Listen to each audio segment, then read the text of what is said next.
Hello les propriétaires qui se bougent, c'est Pierre de Eldorado Immobilier. Je suis très heureux de vous retrouver. Aujourd'hui, je vais vous expliquer comment trouver le nom idéal pour votre location saisonnière, votre gîte ou votre Airbnb. Alors c'est quelque chose de absolument essentiel et que plein de gens oublient. Pourquoi Parce qu'on a tous plein de trucs à faire, hein.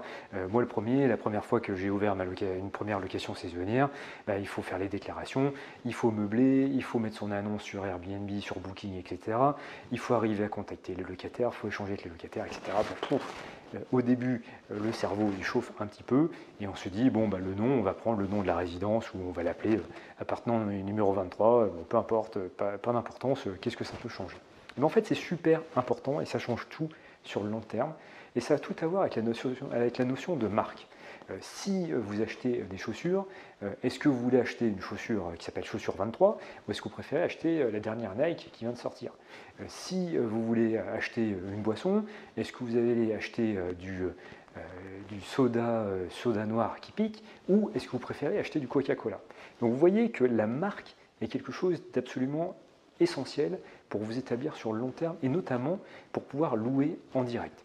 Parce que bien sûr, si vous avez une location saisonnière qui est intéressante, que les gens ont envie de les retourner, de les conseiller, si vous êtes agréable, que votre business tourne bien, que vous avez enclenché les choses, quand des gens vont vouloir venir dans votre ville, ils vont conseiller à leurs amis, allez voir telle personne ou allez voir tel nom de location saisonnière.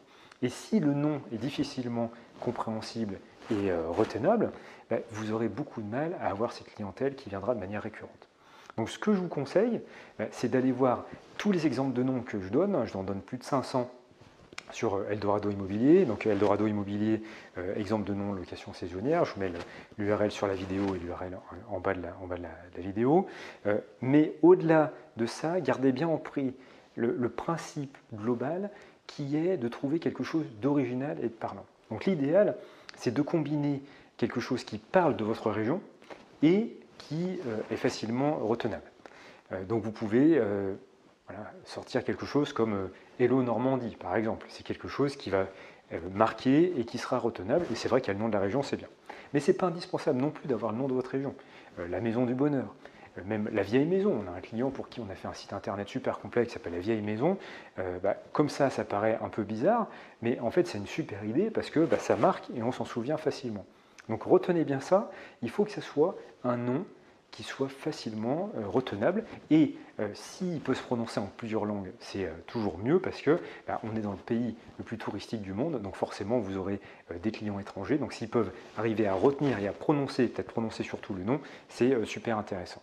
Donc posez-vous, prenez la liste des exemples que je vous donne sur le blog Eldorado Immobilier et choisissez ce qui peut vous convenir, mûrissez ça et trouvez un nom finalement de marque, un nom de location saisonnière qui ressemble vraiment aux atouts de votre location. Parce qu'au-delà du nom géographique de votre ville ou de votre région, ce qui est aussi important, voire même plus important, c'est de mettre en avant les atouts de votre location et en particulier la niche si vous êtes dans une niche particulière. Donc je prends un exemple, si votre location saisonnière elle s'adresse principalement aux golfeurs, il faut qu'il y ait le mot golf dans le nom ou un mot qui rappelle le golf, comme club, comme parcours, comme trou, vous l'appelez le 18 trous, quelque chose comme ça, le 18 trous normand, voilà.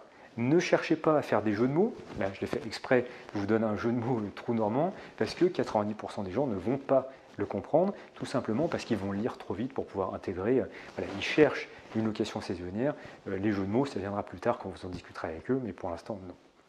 Ce que je voulais vous dire aussi absolument, je le garde pour la fin de la vidéo parce que c'est peut-être le plus important, le plus essentiel, c'est ne mettez pas le nom de votre location saisonnière dans Airbnb et encore pire dans Booking.